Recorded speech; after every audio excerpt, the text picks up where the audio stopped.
composed the cave walls. At regular intervals a dull bluish light poured forth from rounded holes in their smooth sides. And issuing forth from within these comic globes was the same weird, compelling music he had heard before. They rolled up to him, brushed against his toes. A shrilling in his brain told him that Digger was aware of them. "Back, Digger," he thought, as he drew away from the globes. They poured their penetrating blue light over him, inspectingly, while the music from within rose and fell in regular cadences, sweetly impelling and dulling to the senses as strong oriental incense. But Digger was not soothed. The space hound lunged at one of the globes. Instead of slashing its sides, he found himself sailing through the air toward it.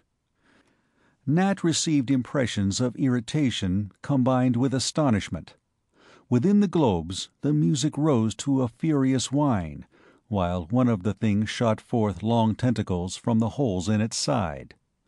Lightning swift they shot forth, wrapped themselves about the body of the space hound, constricting.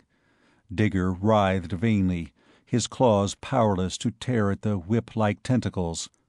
Nat severed the tentacles at their base with a heat beam. He turned, strode toward the door, watching the spheres apprehensively out of the corner of his eye, ready to jump aside should they roll toward him suddenly. But they followed at respectful distances, singing softly. Before he reached the door, he found himself walking in rhythm to the music, his head swaying. It came slowly, insidiously. Before he was aware, his body no longer obeyed his will.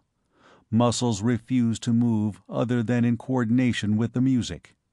His arm relaxed, the heat rod sliding from his grasp. But Digger.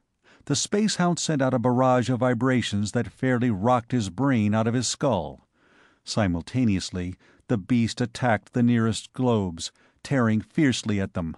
Rapidly, the others rolled away, but two lay torn and motionless, the music within them stilled.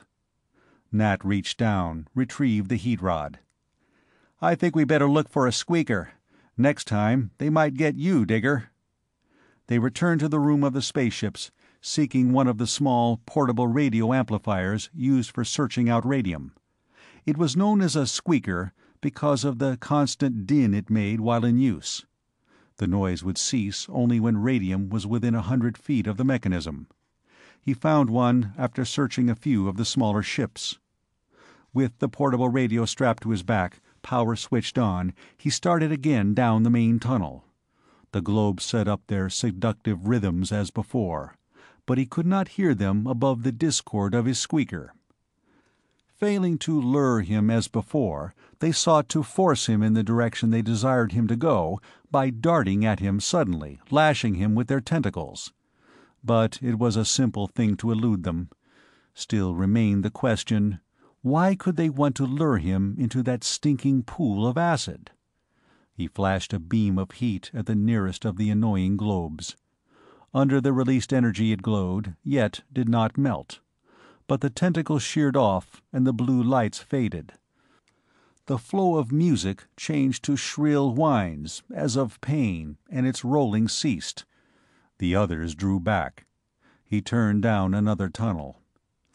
They stopped at the cave beyond the one where he had found the robot girl. It was sealed by a locked door, one of the airlock doors from that space vessel, firmly cemented into the natural opening of the cave. Nat bent forward, listening, his helmeted head pressed against the door. No sound. He was suddenly aware of the dead silence that pressed in on him from all sides now that the globes no longer sang, and his squeaker had been turned off. The powerful energy of his heat beam sputtered as it melted the lock into incandescent droplets which sizzled as they trickled down the cold metal of the door. The greasy quartz-like material at the side of the door glowed in the heat from his rod, but no visible effect upon it could be seen. What was that material? He knew, yes, he knew, but he could not place a mental finger on it. He thrust the shoulder of his good arm against the heavy door, swung it inwards, stepped inside. The light of his torch pierced the silence, picked out a human skeleton in one corner. He hurried toward it. No, it was not entirely a skeleton as yet. The flesh and bone had been eaten away from the lower part of the body to halfway up the hips, as though from some strong acid. The rest of the large, sturdy frame lay sunken under the remains of a spacesuit which was tied clumsily around the middle to retain all the air possible in the upper half of it. Evidently, some acid had eaten away the lower half of the man's body after he had suffocated. The face was that of a Norwegian. By one outstretched hand a small notebook lay open with the leather back upward. The corners of several pages were turned under carelessly. Nat swung the torch around the room. It was bare. The notebook, quickly he picked it up. The page on which the writing began was dated May 10, 2040, about 2 months ago. Helmar Swenson. My daughter Helena, age 19, and I were lured into the maw of this hellish monster by a robot calling for help in our television screen. This thing, known to man as Asteroid Moira, is in actuality one of the gigantic mineral creatures which inhabited a planet before it exploded, forming the asteroids. Somehow it survived the catastrophe and, forming a hard crustaceous shell about itself, has continued to live here in space as an asteroid. It is apparently highly intelligent and has acquired an appetite for human flesh. The singing spheres act as its sensory organs, separated from the body and given locomotion. It uses these to lure victims into its stomach in the first cave. I escaped its lure at first because of the squeaker I carried with me. We set up these 2 doors as a protection from the beast while we stayed here to examine it, but the monster got me when I fell and the squeaker was broken. My daughter rescued me after the acid of the pool had begun eating away my flesh. My Helena is locked in the room opposite this one. She has food and water to last until July 8th. Oxygen seeps in here somehow. The beast wants to keep her alive until it can get her out of the room to devour her.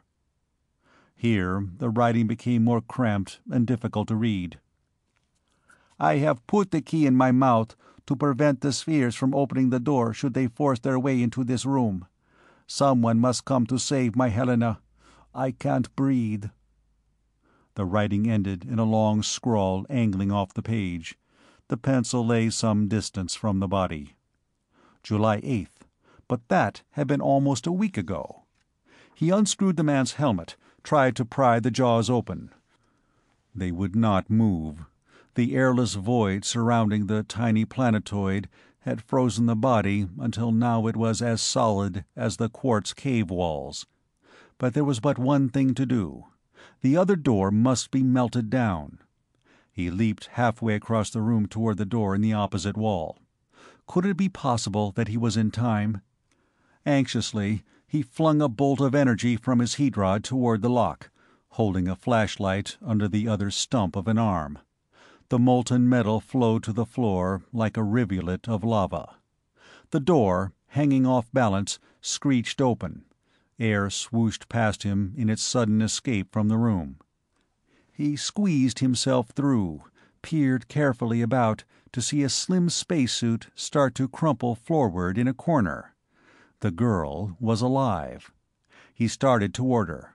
The slim figure pulled itself erect again. He saw a drawn, emaciated face behind the helmet. Then, with a fury that unnerved him, she whipped out a heat rod, shot a searing bolt in his direction. He felt the fierce heat of it as it whizzed past his shoulder. In his brain, Digger's thoughts of attack came to him. He flung an arm around the spacehound, dragged it back as he withdrew toward the door.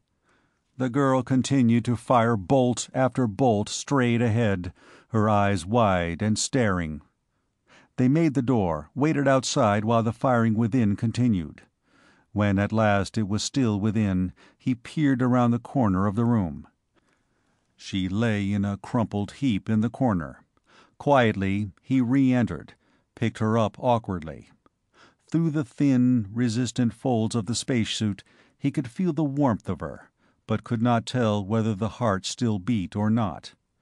They would have to take her to one of the ships. Her limp form was held